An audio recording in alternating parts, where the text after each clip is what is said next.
Good evening, everyone, and welcome to another webinar from the 2021 AUIS Careers Week. This evening, I am joined by my old friend, Ahmed Najm, and the Vice President of Vim Foundation. Tonight, we are here to talk about how to change your careers, to change your jobs without being afraid. Ahmed, welcome. It's a pleasure to have you. Thank you for having me. Perfect. Ahmed, I'd like you to introduce yourself and then also introduce Vim as well. I think you can do a better job than I would. Thank you. Thank you again. And it's really interesting week that we are talking about something that is really important. So my name is Ahmed Najm. I born in Kirkuk in '89, and as all the other Kurdish people, we have been refugees 2 times, and I still remember the first job that I did in my life. It was selling chickpeas in the camp of the refugees in Iran. So when I was six years old, something like that. So and after that, we came back to Suleimania, and I studied in Suleimania, and most of my family members studied in Kirkuk. After 2003, I was following my brother Kamran Najm. He was a photojournalist. In 2009, he co-founded Metrography Agency. And after that, in 2014, he got disappeared, and I can tell you in a detail later on. And also in at the end of 2019, we have established Vim Foundation, which we do. We are working in different sectors, but our main focus is on animal rights, gender-based issues, and supporting the startup and small businesses, and also protecting the nature and working in environmental cases. Since 2019, we have been making documentaries all around Kurdistan, and we have been making 65 documentaries, and also all of our documentaries were talking about the same categories that we are focusing on in Vim Foundation. And also we have Vim Media Company, which is another company to support the vision of the foundation. And with Lava, the president of Vim Foundation, we came together to write down a strategy to fill all the gaps that we were having, and the other NGOs, sometimes the internationals as well, they were not working on these cases. So that's why these 4 different subjects is our priority, and also we do other things like in environmental cases, urgency cases, we support the communities. Perfect. Thank you for that introduction. I think we've been friends for more than 15 years now, Yes. Maybe. It's going to be 20 in a few years, and I know you more than anyone, and I know how hard working you are, Ahmed. And it's a pleasure to be with you this evening. Thank you for taking the time. Thank you. I have several questions to ask you on the topic of career changing. I'd like to begin, the first question I'd like to begin with, why do you think that this idea is not so popular among people? Why are some people afraid of changing jobs and careers? What is your own opinion on this? I can say it's not only because of these years, it's because of the conflicts, the political issues, the economic crisis that came after the fall of Saddam Hussein, and also the fear of change that you don't know the outcome of. So sometimes people are not taking risks. They think that we are in a country that the economy is not stable. If we change our career, maybe we will not be successful.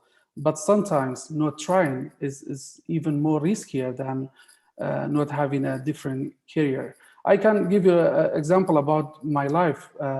When I was driving in a structure for 4 years in Rania town, I was never ever thinking about being a journalist or someone to co-found a foundation like that, or be a director of metrography agency to bring all these photojournalists together.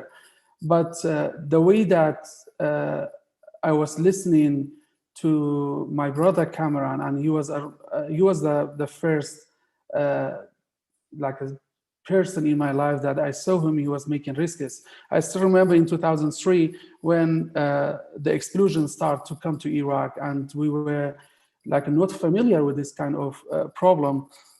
He tried to buy a camera, and I still remember when my father said, if you take one single photo in places that there's a conflict, you will not be my son anymore.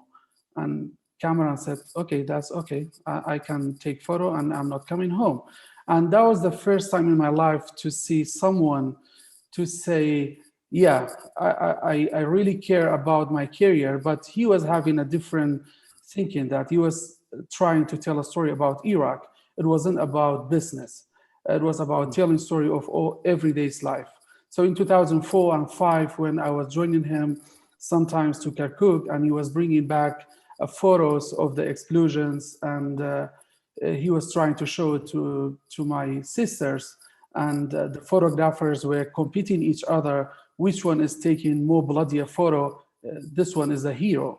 So in 2005 and 6, when I left Suleimania to Rania and I became a driving instructor, I was hoping to have a stable life and to buy a car and try to have a building or like an apartment in somewhere, but it was about money. There was no story behind my thinking. Until 2010 and 11, when I met Cameron again, when I left Rania, he was telling me that, Ahmed, take some risks, but with thinking, not take some risks because the other people that you are seeing, they are not taking it. You have to take it, but you have to be responsible, and you have to research and analyze all the problems that will come toward you as an outcome. So that's why I started helping my brother to be from driving instructor to be administrator at metrography agency, and to organize workshop and training. So, and after that, I started working for IQ Network. I saw that today Kak Asos was here. I was wireless coordinator, and I was working on the towers. After that, from journalism, I went to IQ Network as a technology sector. And in 2014, I still remember in spring 2014, I wanted to go and study music in Germany, which it is far away from technology and also, like you can say, the journalism. But in 2014, my brother Cameron Najm got kidnapped and injured by ISIS, and we still don't know anything about his whereabouts. But I said, okay, this is a good story to change all my career, to carry someone's dream, to follow and to finish it. So for me, maybe it's sometimes it's a really personal story, but I think everyone can make this kind of stories. You can take some challenges and you can respond it by doing it. So in 2014, I refused to go to Germany, and I stayed here. All my brothers, except one of them, left the country. They are now in Europe. But I was saying that I'm gonna be here as long as I can to finish what Cameron trying to do. Because Cameron sacrificed his life to tell a story about the front lines of the war and the conflict. So I didn't know what to do. I was not a photographer, I was an editor, and I think you remember that I was having no clue about photojournalism. But it wasn't really difficult. It wasn't really, really difficult because I was having vision that in 2 or 3 years, I have to do all the things that my brother left behind. So that's why I started to study. I was starting to have a smooth transition from being a musician or a guy from a technology company to be a photojournalist. So later on, if you ask me, I can tell you the details of this transition and how I got it to this point. Great. You mentioned risk taking. So obviously, in changing careers, you need to take some risks. And we will come in detail, we'll come to this later on, because this is one of the pillars of Vim Foundation. But in terms of taking the risk to build your own business, what do you think is the most important point? For example, if someone, for example, I know people that they are employees, but they don't have the courage to leave their jobs and start their own businesses. What do you think would be the most important point in this, to leave a stable job and then start your own business? I don't think that is a really good idea to have all the young people to see that they own their own business, because if we all be a business owner, who's going to be an employee? But I think having a business or being a business owner, it seems like an art. You have to have a vision, you have to expect, and you have to analyze all the barriers that you will be having in the future. I can tell you many stories about all the startups that we were working on in the last year that I was struggling. There were some people, they wanted to be a business owner, but they can be fit to be an employee for some years just to be ready and to be a business owner. And unfortunately, it became a trend in Kurdistan, and I can say generally in Iraq, as a young like a student, when they finish the university, they want to own a business because they think about the beautiful logo, they think about the beautiful staff and the nice design on the office, but they don't have any idea about the outcome and about the challenges. We are not in a country that the economy is stable. We are in a country that is always changing, and you have to be more smarter, at least to understand what we are going through. I know sometimes that even the politicians, they don't know what we are going to face, but at least we can research about the client and also about the situation in the future. That's why changing from a stable, like a stable full-time work to risk for another business, it's good to think like that, but first step, you have to be ready. Are we ready to do that? Or we are going to compete, or we are going to be jealous of all the other young people that they have their own businesses? This is the problem about the culture, that even when we were kids, our teacher were saying, what do you want to be in the future? And we were saying, I want to be a doctor. And I was imagining myself to be a doctor until I die.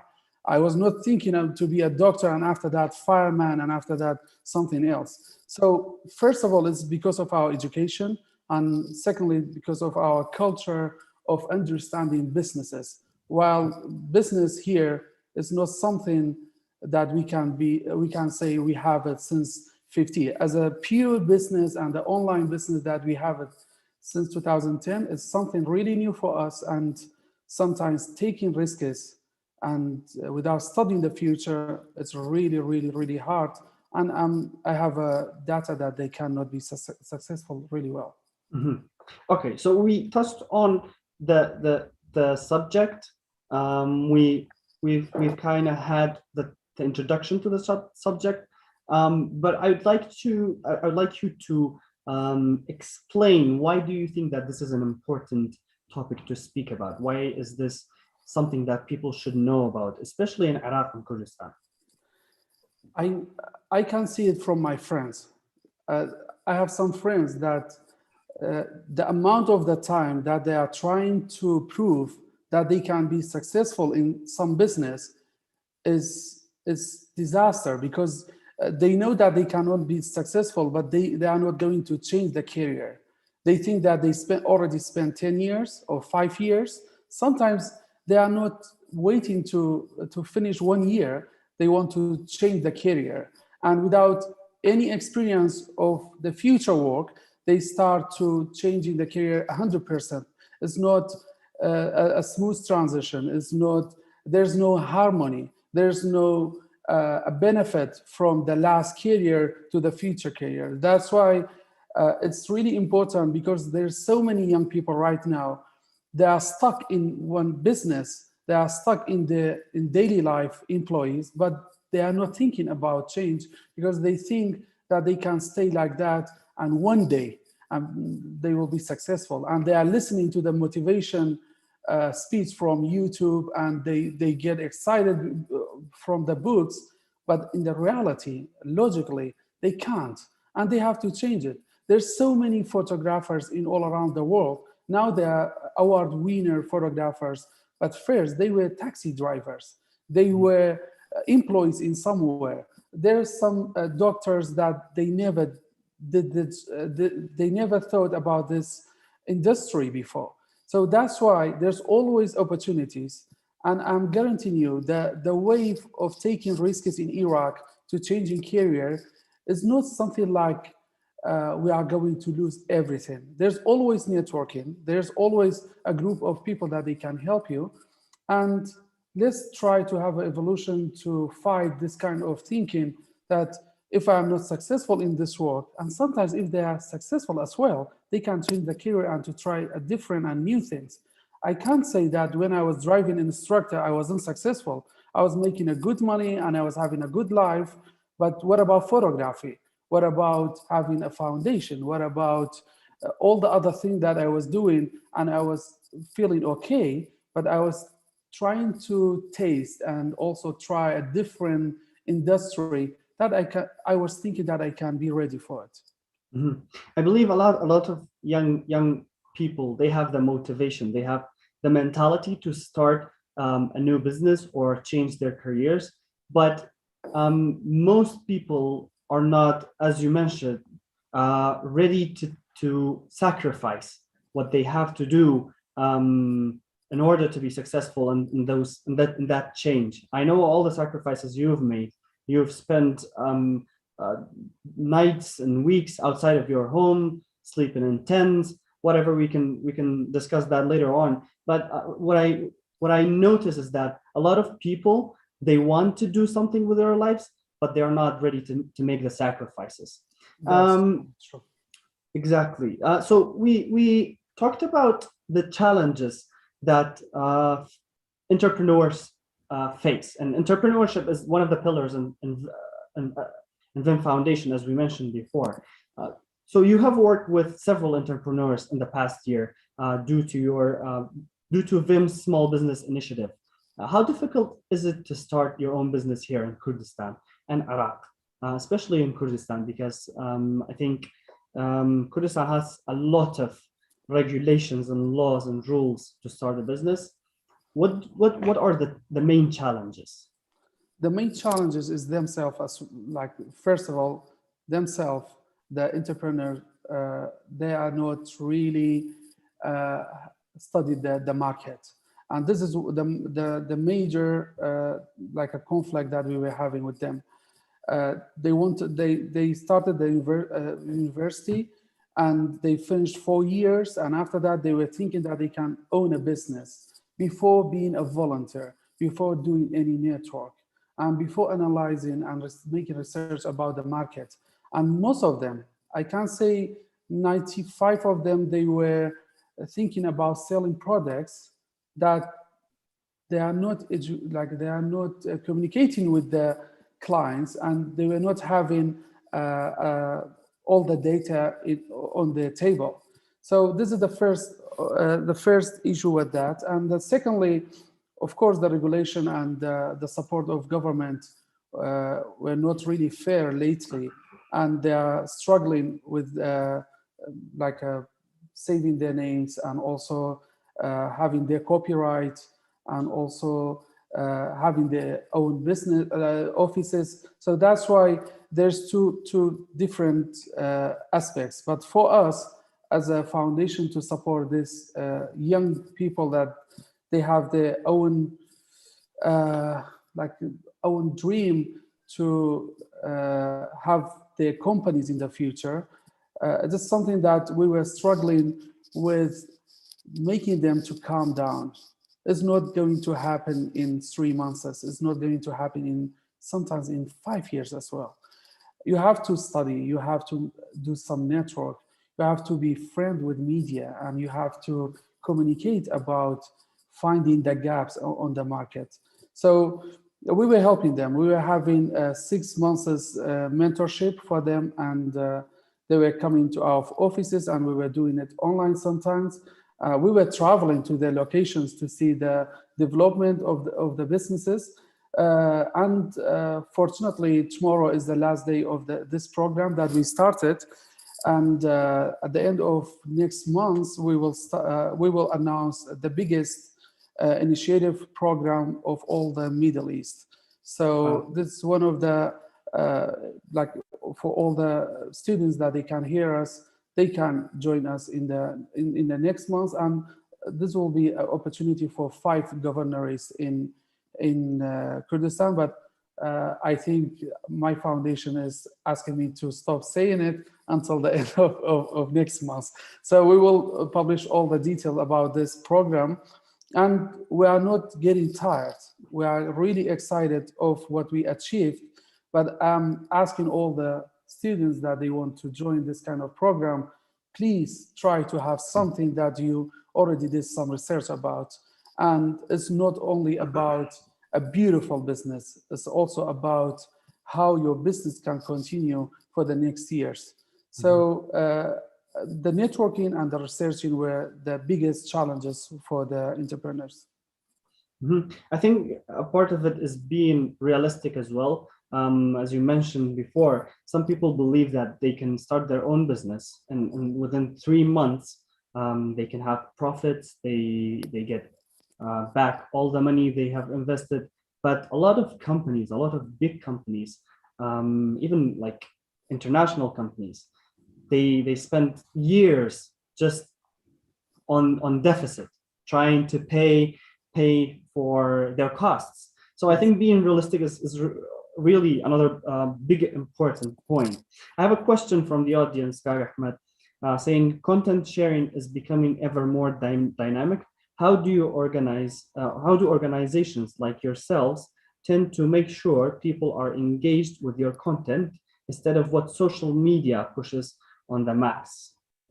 So says, how do organizations like yours tend to make sure people are engaged with your content instead of what social media pushes on the mass? So what in another sense, what Vim does differently from other social media channels? Yeah, we are using our social media channels to engage with people about these 4 goals that we are having. It's not, we are not working as a media company to publish news and different contents that it's not related to our mission. So all the content that we are doing is the documentaries related to our vision and mission of the foundation. And what we do differently is about engaging all the young people that they want to have opportunity to have their own voices and their voices to be heard. If you look at the documentaries that we made in the last 2 years, it's not documentaries about something that everyone is talking about. It's documentaries about the gap of our culture, the gap of our environment, nature, and all the other issues. And sometimes we are making contents but not sharing it on social media as a respect of the people that we are working with, and there's some sensitivity of the contents.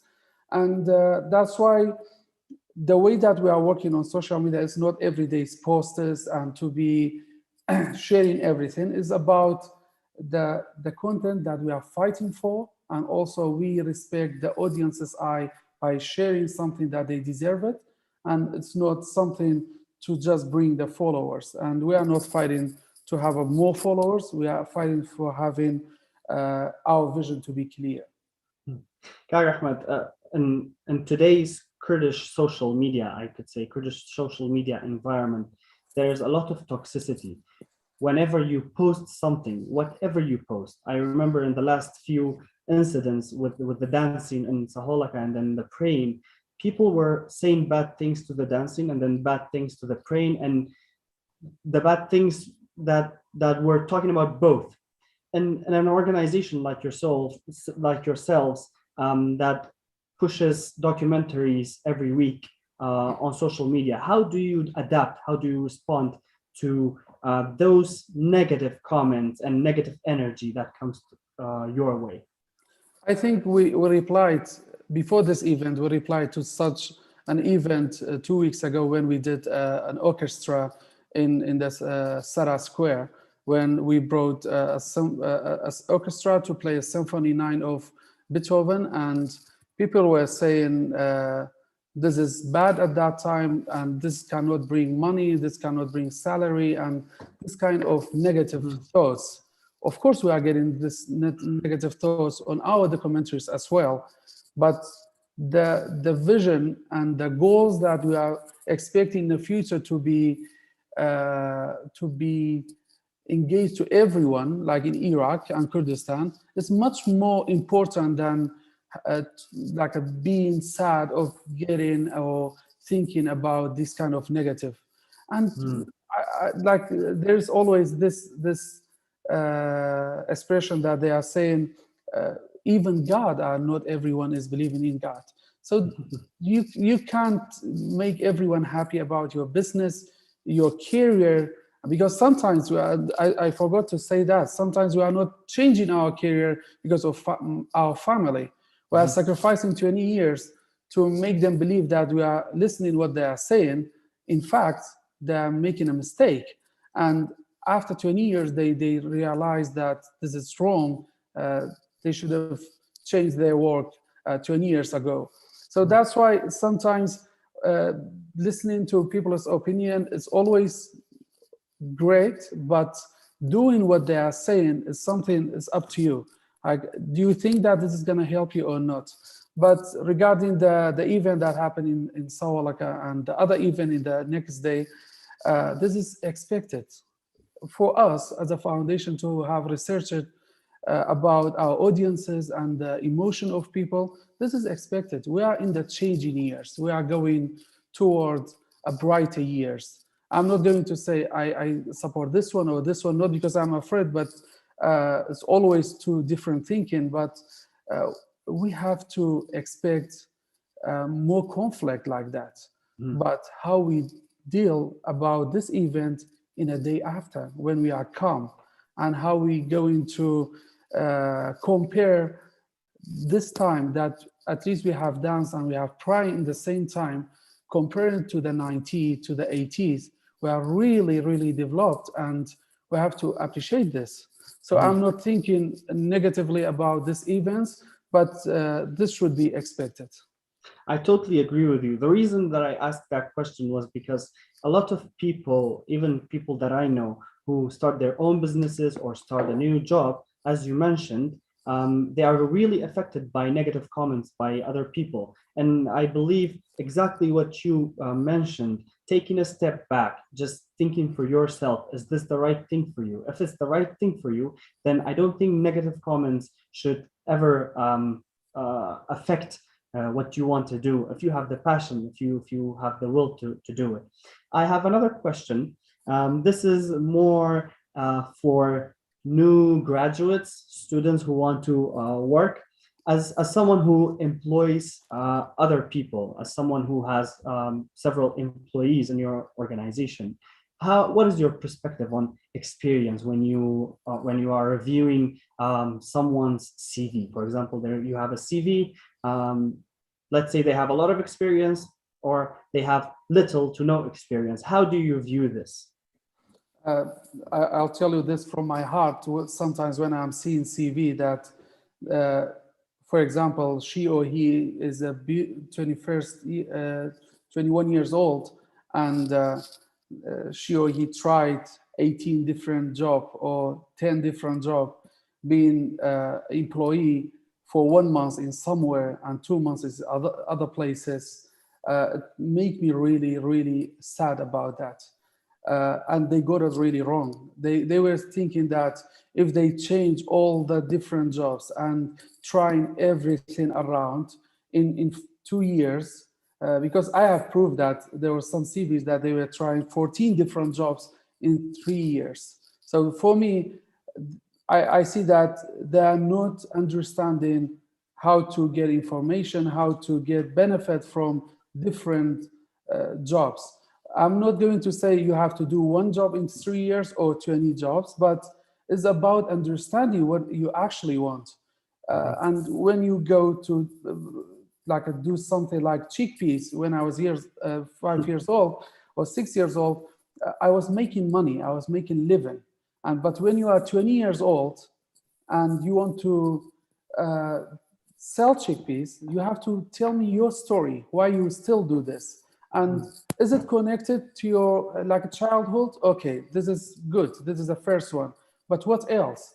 But when I see the CVs that there is no similarity to the different jobs, there's no smooth transition. For example, if you are a graphic designer, you are going to be employed somewhere, and for the next 2 months you are going to do a construction, and you go to different, because I saw this on some CVs, and you can't make me believe that you are having a story and you have a vision for the future. But if you are from a graphic designer, try to be a photographer, and after that try to be a videographer, and after that try to be a director, something like that, this kind of smooth transition in a CV, I can see that this lady or this guy is trying to be professional, and she or he trying to get more experience in the same field, or at least to be a similar like that. But this is one of the things when I'm interviewing people to our businesses. Sometimes when I'm reading the CV, I'm bringing them and asking them why. Please tell me why. We can help you. Of course, you can work with us or not, but let us help you why you are trying all these different things, and now you are 22 years old or 25 years old. So there's no follow-up. There's no a nice transition. There's no similarity between all the different jobs, and they want to start everything together. So that's why I'm struggling with the CVs that they have many different jobs, but in different areas and industry. But I do respect all the young students or graduated people when they have a transition, a nice, being someone to another one, but in the same field, and to be professional, or changing career with having a story. This can make me understand that we have to hire them because they're ambitious and they want to be more professional in the future. Hi, Ahmed, you in the last sentence, you mentioned the word ambition. I think when we talk about, we mentioned that you have to be realistic in whatever goal you want to achieve. But the only person that I know that I should ask about dreaming big is probably you. You as I think the only Iraqi, the first Iraqi to be a jury in the World Press Photo. I think that's a huge achievement, personal achievement. It is something that a lot of individuals in Kurdistan and Iraq, they wouldn't even go near it. But I always listen to you saying that we should dream big. We are much more than what we think we are. What do you have to say on that? I know we need to be realistic, but what do you have to say on dreaming big as well? Thank you for your saying. And the story of WordPress Photo is something really, really, it's about the story. It's about the story of Cameron. If you love your father and your father is asking you to be professional, you have to use the way that you are talking with your father to be a power of you and to bring you energy to be successful. You have to make a story. And I'm saying story because since 2005, after what happened in Iraq and 1,000 of people got killed, 400 journalists got killed and injured, including my brother, I got to this point that why someone is sacrificing his life to tell us a story while we don't bring any story to our life to be successful. Like, this is totally two different dynamic. So for me, the story about WordPress Photo, I was not even dreaming about, because I was thinking that this is something I cannot be a photographer or even a winner of the contest. By the way, WordPress Photo is one of the biggest and worldwide photo contest and based in Amsterdam. And in 2019, I was only a jury member. And for this year's contest, I became a general jury.